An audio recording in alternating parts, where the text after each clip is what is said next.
Good afternoon po sa inyong lahat. Finally, after almost 1 year, nagkaroon po ulit tayo ng oras para gumawa ng panibagong video.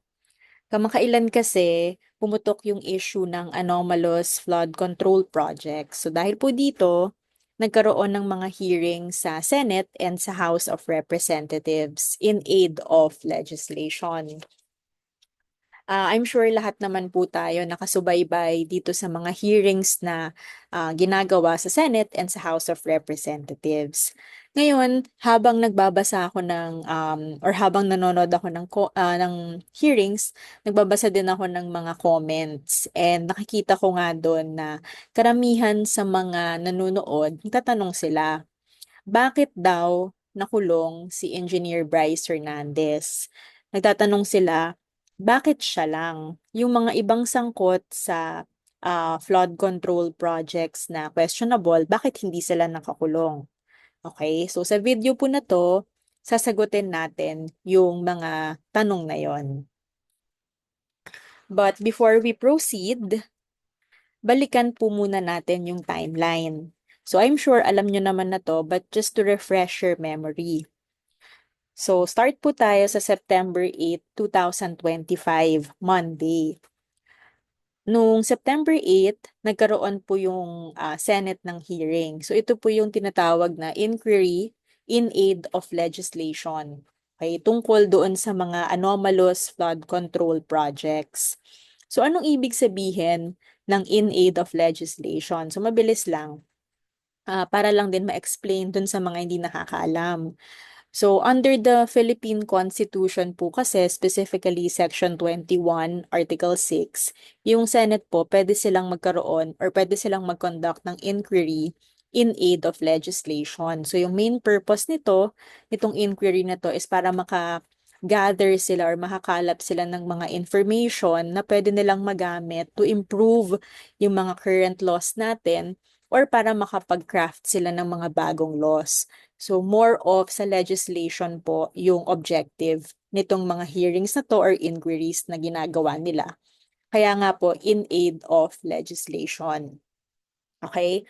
So balik po tayo, September 8, 2025, nagkaroon ng Senate hearings tungkol doon sa mga flood control projects na anomalous or questionable. So during the hearing, syempre may mga inimbitahan na tinatawag po nating resource persons, no? So kasama po dito sa mga na-invite yung mga contractors na allegedly involved. And then may mga ilang officials from DBM, from I think COA, and of course from the DPWH since sila yung agency involved dito. Okay? Kasama po dito sa resource person si Engineer Bryce Hernandez. Sa mga hindi nakakaalam, siya po ay dating Assistant District Engineer ng DPWH sa Bulacan. So naimbitahan po siya doon sa Senate hearing as a resource person. Ngayon, during the course of the hearing, na-bring up yung gambling activities niya. Pinag-usapan and then tinanong siya ni Senator Jinggoy Estrada kung paano siya nakakapasok sa casino or kung ano yung pangalan na ginagamit niya. Kasi yung mga government officials, public officials, bawal po silang magsugal sa mga casino and I think now even online gambling, bawal na rin sila. So tinanong siya kung ano yung ah, pangalan na ginagamit niya pag nagkakasino sila. Tapos, nagpakita ng fake ID. Nagpakita ng fake ID si Senator Jinggoy Estrada. And tinanong niya si Engineer Bryce about it. So, dinenay ni Engineer Bryce Hernandez na gumagamit siya ng fake ID para makapag-casino. So, ang sinasabi niya, ang ginigiit niya, membership number lang daw yung pinapakita nila or yung binibigay nila para makapaglaro sila or makapagsugal sila sa casino. So because of this, si Senator Erwin Tulfo, nag-move siya to to have Engineer Bryce cited in contempt kasi sabi nila nagsisinungaling siya under oath kasi nga napakita na nga yung fake ID tapos ayaw pa aminin, dinedeny pa. So, pinasight nila in contempt. And itong motion na to ni Senator Erwin Tulfo was seconded by Senator Jinggoy Estrada. Okay, so long story short, si Engineer Bryce Hernandez was cited in contempt noong September 8 during the Senate hearing. So anong nangyayari kapag ang isang tao na cite in contempt during the Senate hearings? So pag po na cite in contempt, pwede pong ma-detain. Sa Senate po, meron silang detention facility. So lahat ng mga resource persons or witnesses na nasa cite in contempt, doon dinedetain usually. So September 8, na-detain siya sa Senate detention facilities. Again, bakit siya na-detain? Because he was cited in contempt. Dahil nagsinungaling siya nung tanungin siya tungkol sa fake ID na ginagamit niya sa casino. So this was considered as lying under oath before the Senate Blue Ribbon Committee. So ito po yun, kung napanood nyo sa hearing. Ayan yung fake ID na pinakita ni Senator Jinggoy Estrada.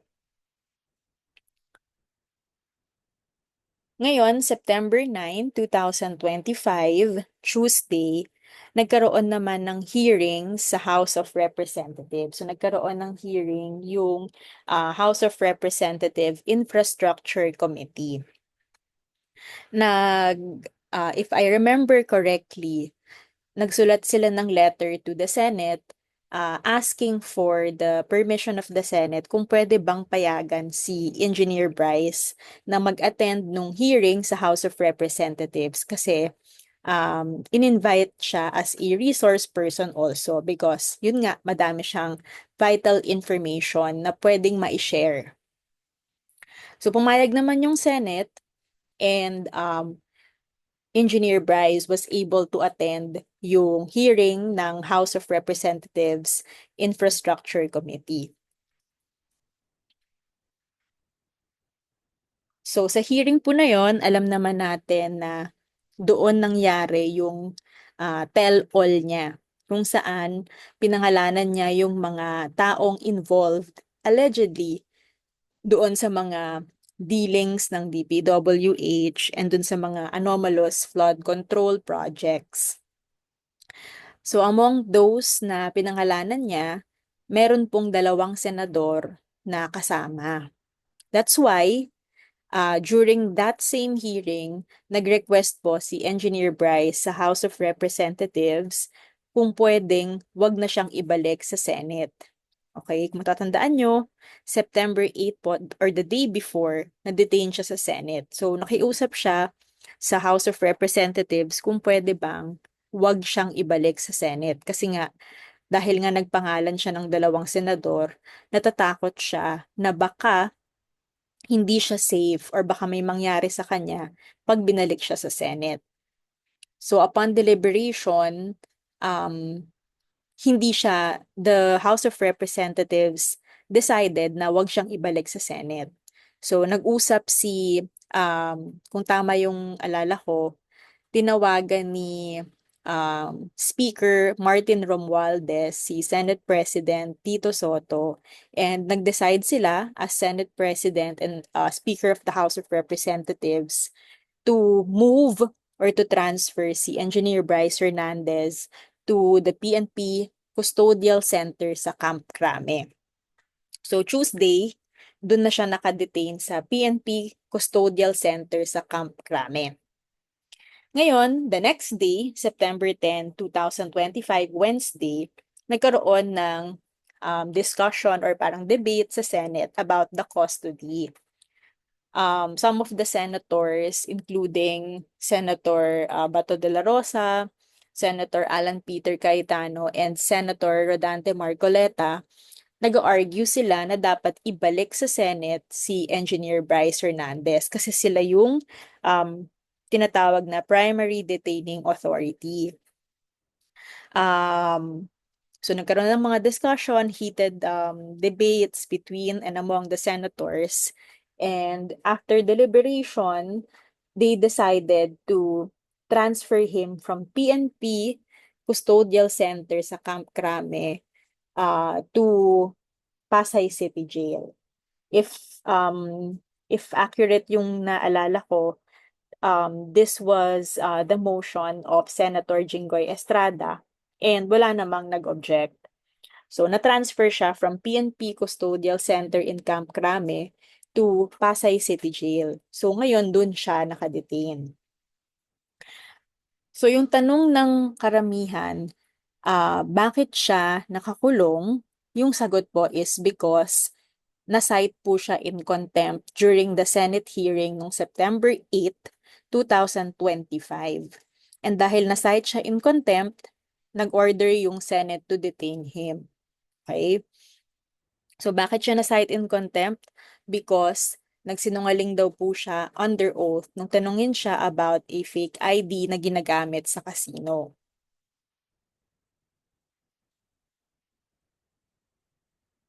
So, yung isang tanong na related is, pwede bang gawin yun ng Senate? Meron bang power yung Senate para mag-hold in contempt ng isang tao na umattend ng Senate hearing? Yung sagot po dyan is yes. Okay, nasa rules of procedure po siya governing inquiries in aid of legislation na yung committee may punish for contempt any witness before it who disobeys any order of the committee. Number one yon. Number two, refuses to be sworn or to testify or to answer a proper question. And lastly, testifying falsely or evasively. So ito po yung nangyari kay Engineer Bryce Hernandez. That's why he was cited in contempt. Okay? Next question. Pwede po bang i-detain ng Senate ang isang tao na na-hold in contempt? So again, the answer is yes. Nasa rules of procedure din siya governing inquiries in aid of legislation and meron na rin po tayong mga landmark cases decided by the Supreme Court na nagsasabing pwede pong i-detain ng Senate yung mga tao na na-cite in contempt during the Senate inquiry. So nakalagay doon, such witness may be ordered by the committee to be detained in such place as it may designate under the custody of the Sergeant at Arms until he agrees to produce the required documents or to be sworn or to testify or otherwise purge himself of that contempt. Okay? So yes, pwedeng i-detain ng Senate yung mga tao na na-hold in contempt. Next question, pwede ba silang i-detain indefinitely? Meaning, pwede ba silang ikulong kung hanggang kailan gusto ng Senate? So the answer po is no. Hindi pwedeng i-detain sila indefinitely. So na-discuss po ito ng Supreme Court sa case ni Arvin Balag versus Senate of the Philippines. Kung matatandaan nyo po, nung 2018 yata yon, nagkaroon po ng Senate hearing tungkol sa hazing nung namatay po si Horacio Castillo. So, isa sa mga inimbitahan as resource person, si Arvin Balag. So, si Arvin Balag, siya yung um, presidente or parang head nung fraternity involved. So, si Arvin Balag, na-detain din siya sa Senate and he questioned yung legality ng pag-detain sa kanya. So anyway, yung naging ruling ng Supreme Court doon, yung period of imprisonment during inquiries in aid of legislation should only last until the termination of the legislative inquiry. Okay? So sa madaling salita, yung power ng Senate na i-detain itong tao na to, naglalast lang siya hanggang meron pang legislative inquiry. So pag na-terminate na yung legislative inquiry, hindi na pwedeng i-detain pa or i-prolong pa yung detention ng isang tao. Okay? So again, yung period is only until the termination of the legislative inquiry. Okay, so halimbawa dito sa case na to, pwede lang nilang i-detain si Engineer Bryce Hernandez until ma-conclude yung legislative inquiry. So yung question is, paano natin masasabi na tapos na or na-terminate na yung legislative inquiry? So sa case ni Arvin Balag versus Senate of the Philippines, sabi ng Supreme Court, dalawa yung instances na to terminate yung legislative inquiry. The first one, upon the approval or disapproval ng committee report. So, kasi po kapag may mga ganitong inquiries, pagkatapos nito, nagkakaroon ng committee report. Okay, within 15 days yata yon, kailangan mag-submit sila ng committee report, yung Senate committee. Ngayon, yung committee report, pwede siyang ma-approve, pwede siyang ma-disapprove. So, pag na-approve or disapprove siya, doon masasabi na tapos na-conclude na yung inquiry or yung legislative inquiry. Second naman, it also terminates upon the expiration of one Congress. Okay, so yun yung two instances, no? So pag na-terminate na yung legislative inquiry, hindi na pwedeng i-detain or i-prolong yung detention ng isang tao na ikinulong because na cite siya in contempt. Okay? Again, sabi sa Arvin Balag versus Senate of the Philippines, the period of imprisonment under the inherent power of contempt by the Senate during inquiries in aid of legislation should only last until the termination of the legislative inquiry under which the said power is invoked. So, hindi po siya pwedeng i-detain indefinitely. Hindi pwedeng mag-detain ang Senate kung hanggang kailan nila gusto. Okay? It's only until the termination of the legislative inquiry.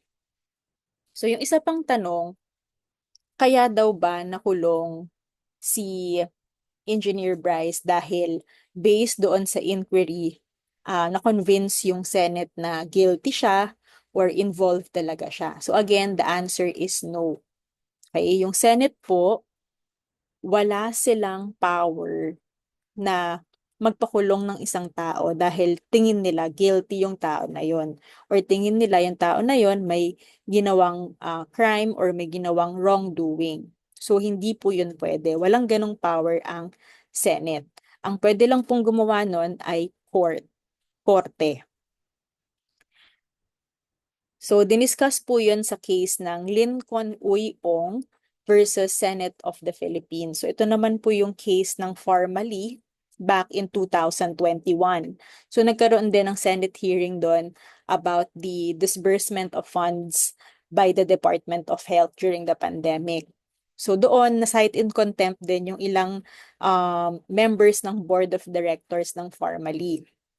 So, again, kinwestiyon nila yung legality ng pag-cite in contempt sa kanila and yung naging ruling ng Supreme Court doon or yung naging discussion ng Supreme Court doon, yung purpose, so dun sa case na yun, in-explain ng Supreme Court yung purpose ng inquiry or investigation. So itong mga ginagawang Senate hearings, ano yung purpose niya? So in-explain yun dun sa case ng Ong versus Senate of the Philippines. Ang sabi ng Supreme Court, yung purpose daw ng proceedings na yon is to conduct an inquiry or investigation to aid the Senate in crafting relevant legislation and not to conduct a trial or make an adjudication. So again, take note, to aid the Senate in crafting relevant legislation and not to conduct a trial or make an adjudication. Legislative inquiries do not share the same goals as the criminal trial process and cannot be punitive in the sense that they cannot result in legally binding deprivation of a person's life, liberty, or property.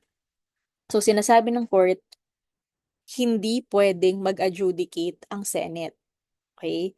Hindi siya pwedeng gumawa ng ruling na itong tao na to guilty, itong tao na to inosente. Hindi po pwede yon. Kasi nga, ang purpose lang ng inquiries na to or ng mga hearings na to is to aid the Senate in crafting relevant legislation para matulungan ng Senado na gumawa ng mga relevant na batas or para i-improve yung mga batas na meron na. Okay? So ano yung mga batas na yun? Mga batas na related sa flood control, mga batas na related sa infrastructure, mga batas na related sa disbursement of funds. Okay? So yun po ang purpose nun. So again, to summarize, bakit nakulong si Engineer Bryce Hernandez? Nakulong po siya dahil siya po ay na-cite in contempt noong Senate hearing noong September 8, 2025 for allegedly lying under oath. Nung tanungin po siya about the fake ID na ginagamit niya sa casino. Dahil na-contempt siya, dinetain po siya. At first, he was detained sa Senate Detention Facility and then upon his request, na-transfer po siya sa PNP Custodial Center in Camp Crame and then after deliberation of the Senate, which is the primary detaining authority of Engineer Bryce, kasi dun po siya na-contempt, nilipat siya sa Pasay City Jail. Okay? So ngayon, dun pa rin po siya nakadetain sa Pasay City Jail. Next question, meron bang power ang Senate? Pwede ba nilang gawin yon na mag-hold sila ng isang tao in contempt or mag-cite sila ng isang tao in contempt? The answer is yes. Meron po silang ganong power. Next question, pag po ba na contempt, pwedeng ipakulong? The answer is yes. Pag na-cite po in contempt, pwede kayong i-detain. And then, next question, pwede po ba siya i-detain indefinitely or kung hanggang kailan gusto ng Senate or habang buhay? The answer is no.